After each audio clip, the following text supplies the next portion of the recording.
I've, 22 male, been with Nicole, 25F, for a couple years now and she's always liked survival stuff and weaponry and all that. I absolutely don't. Really bad experiences with knives when I was younger, and Nicole knows about them. We both love Halloween and usually throw a party and dress up and goof around, cook up pumpkin seeds and watch movies. Anyway, the point is Nicole loves doing tricks with her knives, like 5-finger fillet, flicking it open and closed, twirling it etc., and she'll do it when we're watching a show or movie together, forgetting that I've asked her please not to. Or she'll buy a new one and show it off, asking if I wanted to give it first bite? And pout when I say no. 2 days ago she was playing with it again and I asked her why she keeps forgetting and she said wow okay don't insult my intelligence again and then that it was just a knife and therefore not a big deal and therefore not that important to remember. After that, she put away the knife and we continued to have an okay night, but I was on edge and jumpy whenever she touched me. Yesterday she called me into the kitchen. Only she was playing 5-finger fillet. And I startled her and she messed up. Badly. I lost my cool. Screamed my head off, tried shouting what I knew about first aid at her while I raced to grab my phone, complete panic, dialing 911, only for her start laughing and show me that it was a prank involving red food dye and a carrot.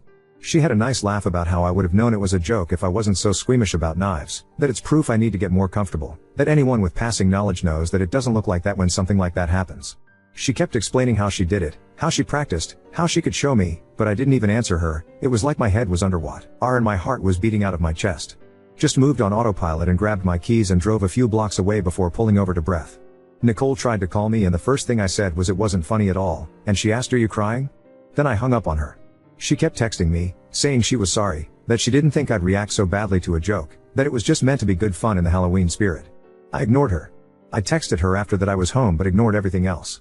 This morning she sent the picture of the props to the group chat with a few of our mutual friends, and they chimed in saying it doesn't even look real. I've muted the chat since and I'm wondering if I have a leg to stand on before I go back and apologize. Edit 10:15 5:30 p.m. Further update here. It's overwhelming how much of a response this got, and I tried to read all of your comments. Some of them made me laugh, some warmed my heart, others had very hard truths that I still needed to hear, no matter how raw it left me. There are a lot of repeating questions and assumptions. First, we don't live together. At this point I don't think we ever will. Second, I stayed primarily because the good seemed to outweigh the bad. You remember the negatives more than the positive, so obviously I just had to remember her positive qualities instead of being swayed by my focus on the bad times. Plus it was always almost perfect after we had a fight, and I just assumed the boom and bust cycle was normal. I didn't know Nicole liked knives at first. A mutual friend, Crystal, who was in the group chat, and I met Crystal during a community college course, introduced us as I was new to the area and at first Nicole and I hit it off as we had a lot of shared interests, music, art, outdoors activity, going antiquing, wine, food and cooking. Just a lot of things. We started dating and eventually went on a camping and hiking trip, where she used a knife to split some kindlin, and she was pointing it toward herself. I remember telling her to watch out and she had me to relax because she did it all the time. She asked me if I wanted to do it myself and I admitted I didn't like knives. Later in the trip we drank by the fire and talked and that's when I told her about my trauma. She promised to protect me and I remember that exactly because I had the mental image of her fending off a mugger and I joked that she was my hero.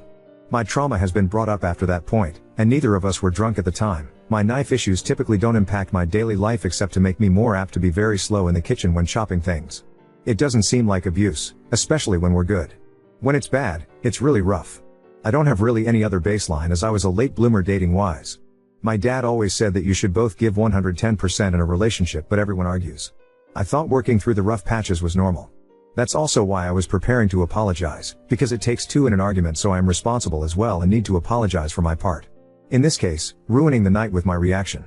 I did go through therapy to help cope with the initial incident surrounding my aversion to knives. I was a lot worse when it happened, to the extent where I couldn't have anyone point the knife in the direction of another living being, or certain songs on the radio that were playing at the time, or certain smells. I've made progress, but clearly not enough to stay with her and deal with her fidgeting with the knives. I will admit to backsliding a bit in that I seem a lot more anxious when I stay the night and can't stay asleep, or having more nightmares, which is why I believed her when she said I was overreacting. Also concerning the fidgeting, it's not a constant thing. Sometimes she'd go weeks without pulling the knife out.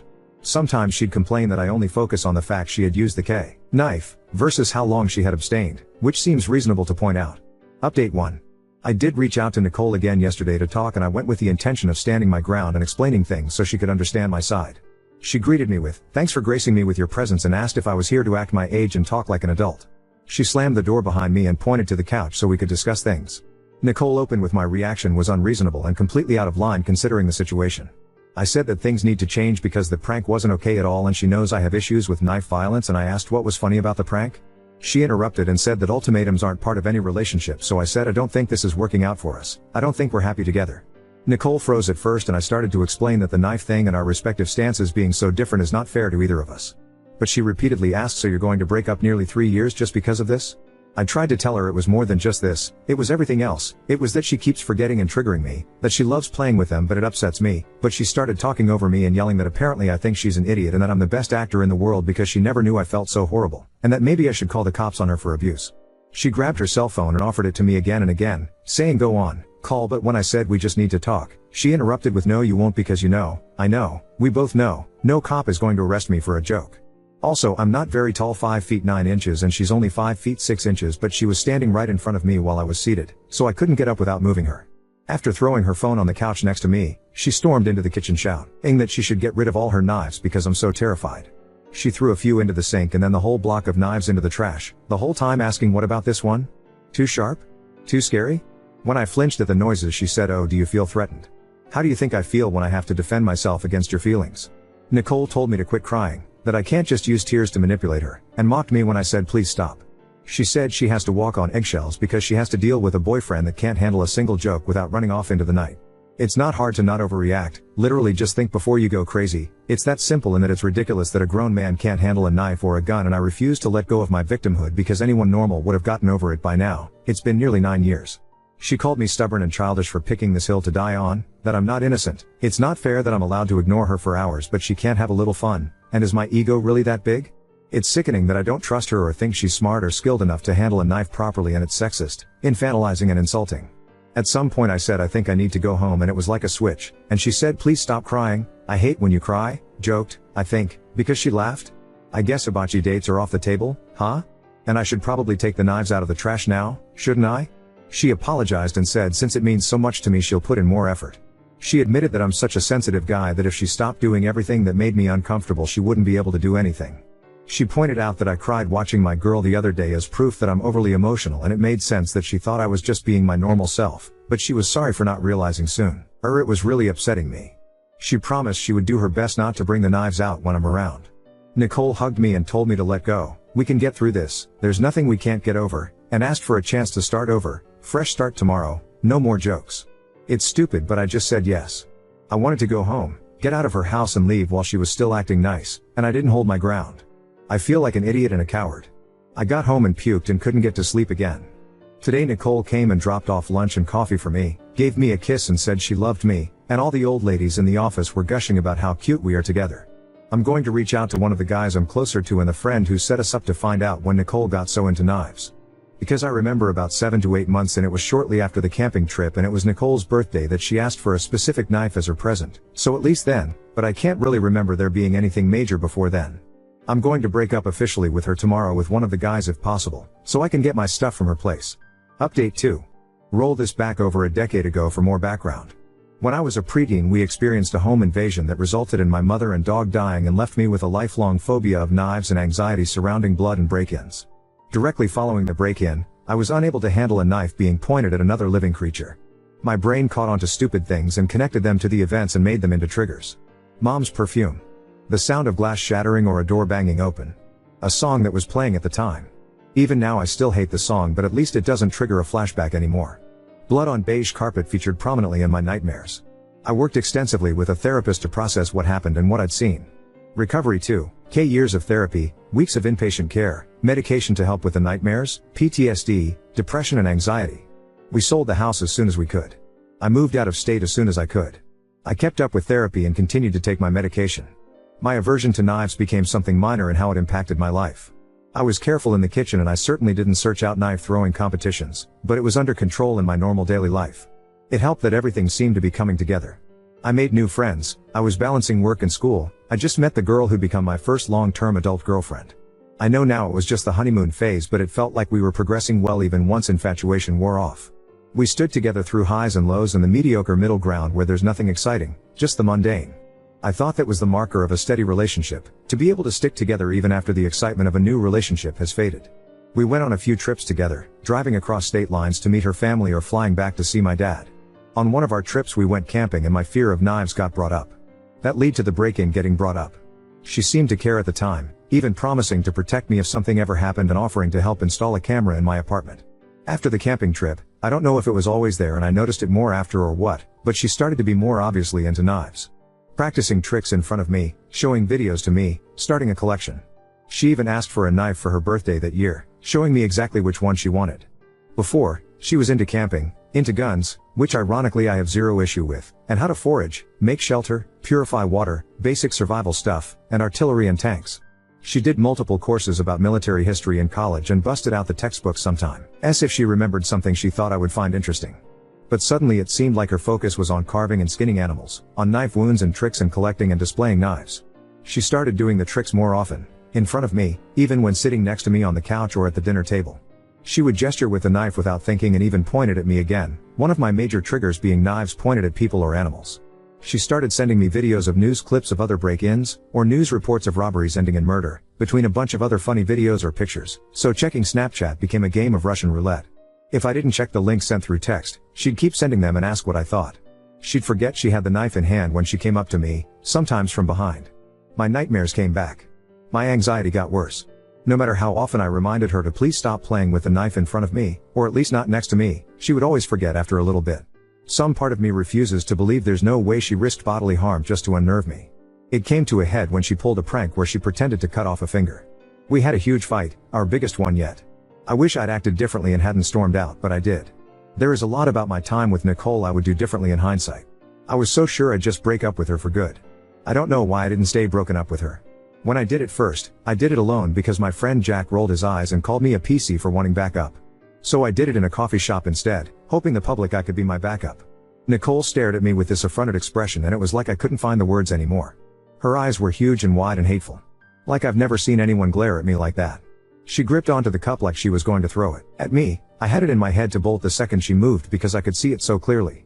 But then she started crying, loudly, and kept asking why I would do this to her and that she hoped I found happiness with someone better since she clearly wasn't enough for me despite doing everything to be a good girlfriend. I felt like shit and people were staring, so I wished her well and asked if she wanted me to call a friend, but she told me to leave her the fuck alone, so I did. I hate how I handled the breakup, but it felt in the moment like autopilot. In short order, I lost the support of our mutual friends who had become my only friends during my relationship with Nicole, which I understand as they knew her for much longer. Jack actually confronted me and called me a piece of shit for embarrassing her like that in public, calling me trash for leaving her sobbing alone and not even offering her a ride home. He wouldn't listen to my explanations and said I could excuse myself, but everyone now knew what kind of guy I really am. People at work mentioned how sad it was that we broke up. I didn't feel like it was the place to explain my reasoning, and after the confrontation with Jack I didn't feel like I had a right to. I felt like crap, like a shit person, and I felt numb. I tried to move on, to find a new normal. After about a month of us being broken up, she called me and begged for me to come over to help her. She was scared she'd hurt herself. I went to her immediately. I held her all night, helped her wash her hair after days of not being able to bring herself to. She admitted she'd done a horrible thing and that she couldn't stand how she'd treated me, that she wished she could go back and change so we could still be together. Didn't know how to address that, so I just stayed with her the whole night, and the next day at work she came by to drop off a homemade lunch and to thank me for being there for her. I stupidly let myself get sucked back in. I get that it's my fault. Coffee in the morning became dinner and drinks out became movie nights and going to shows and flea markets together because we still had similar interests. One time she even noticed a booth with knives and directed us away, and while yes it wasn't necessary as I could see a knife display and not be freaked out, it was a nice gesture because before she would have gone there and either bought one herself or asked me to buy it for her, one of multiple changes that made me think maybe she was truly making an effort. That at the least maybe we could be friends again. I started to get invited back into the group somewhat. 2 months later she kissed me. We were both drunk and it didn't go any further. I didn't talk to her about it because I thought she didn't remember, but then she approached me to ask if there was any salvaging us, if she'd proven that she was different now and things would be better. I thought maybe. I stayed, because she really had been so sweet. It was like starting over, and we got back together. I was permitted back into the friend group in full, though Crystal had stopped talking to everyone and Jack still refused to talk to me, and while it was awkward at first, soon enough we were acting like we'd never stopped being friends for even a minute. It felt so good to go back to normal. It was like a weight off my chest and like I could breathe again. It was nice for a while. She was so careful about the knives thing and it really did feel so normal and steady. Sure, we had small fights, but we always made up shortly after and she'd be overwhelmingly loving after the fact. It felt like it was before, so it felt normal. I can't pinpoint when it started to creep back, but maybe when she started watching documentaries on her phone with the sound up high while sitting next to me, or when she'd poke or grab me while I was cutting up dinner then laugh at my startled response. Or she'd scoff if I teared up watching or reading something, then tell me later that it was out of fondness, not exasperation, and I really needed to stop reading so much into it. Or she'd yell at me for forgetting something that she never even told me about, and then the next day she'd get frustrated that I didn't insist properly that she was mistaken. Like it was all small things that on their own weren't even that big of a deal, and I didn't feel like I could just speak up about it, or else I was nitpicking her. In hindsight, I was making excuses and clinging to when she was nice to me, trying to do anything to make sure we just stayed happy and without bumps. Part of it was that I knew now that I'd be alone, that no one would understand why I'd throw away a good relationship, that being with her was the best thing that could ever happen to me. We moved in together 4 months after our getting back together. She was hinting around that it was the only way to prove to her that I'd forgiven her, and that way we could move on and be happy. She insisted I move into her place because it was easier to move an apartment into a house than the other way around. It constantly felt like she was dangling that night where she was suicidal over me, like one wrong move from me and maybe the next time she wouldn't call for help. When we had fights, she paced through the house flicking a knife, looping from the bedroom to the living room to the office, or said every single argument was really due to the fact I was holding a grudge over the prank and that we wouldn't be arguing if I just grew up and stopped taking out my trauma on her. She'd tell me not to piss her off because it would be too easy for her to make a mistake and no one would think twice about what happened. A few times she'd gone on a rampage and overturned tables and threw glasses into the sink and dishwasher and said we were done for good, only for the next day to blow up my phone begging me to talk this out, or have her friends encourage me to swallow my pride and go back to her because she's miserable without me and she's trying so hard, or she'd just wake me with a kiss after making me sleep on the couch as if the night before never happened. If I asked about the night before, the fight would start all over, yet this time it'd be my fault because she was trying to move on but I was holding a grudge. The following nearly 10 months were the most terrifying, anxiety-riddled period of my life, and I only had myself to blame. Coming home from work, I puked my guts out more than a few times on the way just because I didn't want to go back to her. I felt trapped. She threw away the blanket my mother had knitted me for my crib because it was dirty. It wasn't dirty, it was a knit blanket that had been repaired repeatedly and hand-washed frequently, so she'd accidentally put it through the wash and destroyed it, then bought a completely different throw blanket as a replacement and got mad when I didn't consider the matter resolved. She pulled another prank, this time with a fake positive pregnancy test, and berated me for not being overjoyed because I immediately started panicking about the cost, bringing up a child in our dysfunction, and handling the stress, rather than being excited. I feel like she wanted me to be happy so that she could crush my joy, and so was angry that I didn't play to her expectation. That night she threatened me with a knife, pointing it at me and saying she should just snip me right then since I didn't want to have kids with her, and then held me as I sobbed because I went into a panic. I didn't want her touching me, but I didn't know what else to do but let her and to apologize to her. Another time she put the knife to her own throat during a fight and said I clearly want her to kill herself, and didn't stop until I screamed at her begging her to stop. Sometimes when driving she'd start speeding and swerving, or closing her eyes while on the highway, and saying my fear meant I didn't trust her. Nicole just kept getting worse by the day. I remember waking up one morning with a moment of clarity. I knew she'd eventually kill me. I was sleeping next to my murderer. It still wasn't enough to push me away. Escaping her orbit seemed like too much, more than I could handle. Everything I had in me was focused on just surviving day to day. I never knew if she'd break up with me on a whim or pick a fight or be constantly pushing me closer to a panic attack all night, or if she'd flip and be so sweet and caring. I felt like every day was Russian roulette hour to hour, every word I said or action I did or didn't do a chance to start a raging fight. She'd tossed out my antidepressants and anti-anxiety medication one night, and then during the resulting argument she made a big show of forgiving me for raising my voice. I shouldn't have done that, I have no excuse, and then helping me call in an emergency refill. For weeks after, because I said I wanted to break up during the argument, she would ask if I was going to try to run away every time that something went wrong. Takeout order wrong? I spilled a cup of water? Streaming service not working immediately?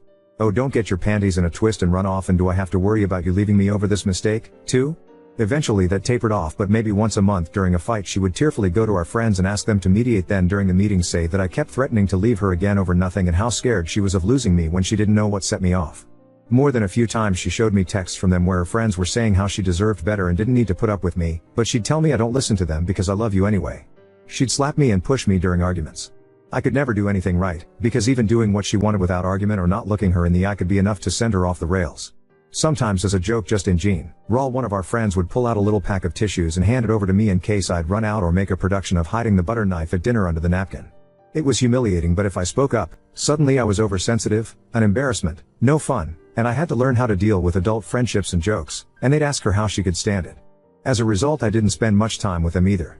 Usually Nicole would just go out with them and I'd stay home, which was the most relaxing I've ever felt during that time, except for when she started randomly coming home without any notice or timeline, like saying she'd be home at 6 but then not coming back till midnight or early morning, or saying she'd be gone until 10 and coming early back at 2 or 3, Or randomly calling the house phone to make sure I was home and getting angry if she even thought I sounded breathless, accusing me of having left.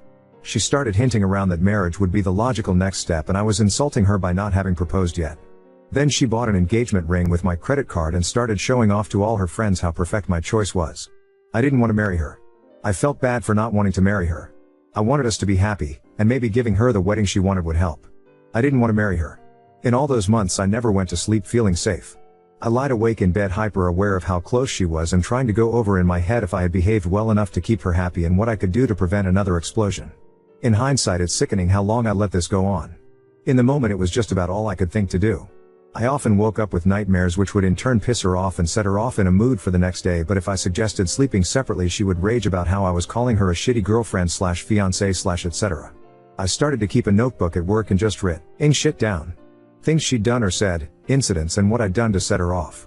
It helped me feel more sane, and also more like a fucking moron because I could read back on times she actually hurt me and I still hadn't left. Every time I thought about leaving I felt sick inside. I'd lose every social contact I had. I would have to find a new place to live. I'd have to bar her from my workplace, but they can't do anything without a restraining order, and that itself felt like a hurdle too. I dropped all my old friends in favor of her and felt like they'd refuse to even talk to me again. I was the idiot that let her back into my life and rekindled the relationship, despite overwhelming feedback. I was stupid enough to deserve every bit of what was happening, and too dumb to deserve to escape after wasting my previous chances. I hated myself and had frequent fantasies of just ending it all. The worst part wasn't the anxiety and terror though. It was when she was sweet and caring. For example, she always went all out for my birthday or anniversaries or Christmas, with thoughtful gifts, except for the year where she kicked me out for the evening after throwing some decorations at the wall because they stopped working, for which she blamed me because I put them up. She was sweet and gentle one day, or even for a week or two, only to slowly start ramping up the tension until she exploded yet again. She had an uncanny ability to blame me in ways that made me feel responsible for her emotions and for forcing her to react violently. When we drove out to visit my dad for Easter, things started to change. Dad was concerned about how quiet I'd become and that I hadn't come for Thanksgiving or Christmas or even called on Nye like I used to. That I looked tired, unhappy and thin. Nicole was on her best behavior the whole time and even left her knives in the car, even tried to get everyone to focus on the engagement ring, but Dad still saw something was wrong. For 3 weeks after he kept trying to contact me, but she wouldn't let me talk without her in the room, and she checked my phone anytime she left me alone and checked the records online to see if I had deleted any calls. Eventually I managed to get a burner phone and hid it at work, which allowed me to talk to my dad freely. He flew over with my uncle and they helped me gather my stuff from her house. When Nicole started sobbing and begging me to stay, my uncle kept her from the kitchen knives and had his phone ready to call 911 if she tried to hurt herself or us. When Nicole started to insist I was taking her stuff too, even though I was only taking things either I brought with me or I bought for me, I just let it go. She got to keep a few sentimental items of mine and the loss hurt still, but the most important ones I was able to take, like I was able to get all my documentation and cards out of her house. I didn't even bother with the ring. It was just money and she was already acting up. Uncle drove my car home while Dad had me fly with him. I'm ashamed to admit that the months directly following the breakup were almost worse than the time I spent with her, because I was out of survival mode and I couldn't force myself to function the way I used to. I felt like a parasite on my father, unable to get my shit together, falling apart over nothing, being so volatile it frightened me. I'm in therapy again. Sometimes I feel better, like I can see a way forward, but then I feel like I'm back in the thick of it and I'll never go back to normal and I'm permanently broken. Worse, every time I cry or get triggered or have a flashback, I can still hear her voice in my head calling me over emotional and too sensitive, that I'd be fine by now if I just got over myself, that what I went through wasn't that bad. She sent mail to my dad's house for a while, threatening letters and pleas for me to see reason and stop overreacting, pictures of us that were sentimental, guilt trips. At first I didn't get a restraining order right away against her because I moved, something about the jurisdictions and courts, but when she sent those letters it helped at least make sure she couldn't continue to contact me. I found my old laptop a while ago and it had the password pre-populated. It wouldn't leave my mind, especially when I read what people were saying. Right now I'm just rambling to get my head straight, to be honest, but my DMs were full of people saying how the sex must be amazing, how stupid guys get when they want to stick their dick in something, that I don't have balls or a backbone clearly and I just need to man up. Basically everything I told myself to remind me of what I did to deserve being stuck with her. I don't know if I can muster the courage to address any responses to them, but I really just want to tie up this loose end in my life so maybe I can stop rehashing it mentally and finally move on. I might also give my therapist the notebook I kept of Nicole's abuse, but I haven't wanted to even look for it. There's still a box of shit that I haven't opened up because it's all fucked with my head so much. What I wish I knew at the start of all this shit was that any amount of genuine discomfort isn't an acceptable price in a relationship and you're allowed to stop giving them more chances even if they're trying and seem sorry. You're not obligated to help people change, even if you love them, even if they do slightly better.